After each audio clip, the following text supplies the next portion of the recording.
for years, Sam had made it really difficult for the board to actually do that job by, withholding information, misrepresenting things that were happening at the company, in some cases outright lying to the board. At this point, everyone always says, like what? Give me some examples. And I can't share all the examples, but to give a sense of sort of the kind of thing that I'm talking about, it's things like, when ChatGPT came out, November 2022, the board was not informed in advance about that. We learned about ChatGPT on Twitter. Sam didn't inform the board that he owned the OpenAI Startup Fund, even though he, constantly was claiming to be an independent board member with no financial interest in the company.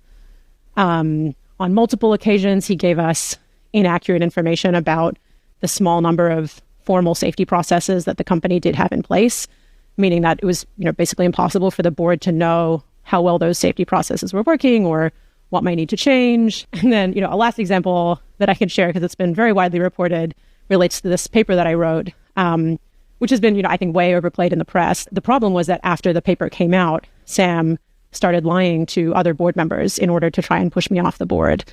So it was another example that just really damaged our ability to trust him, and actually only happened in late October last year when we were already talking pretty seriously about whether we needed to fire him.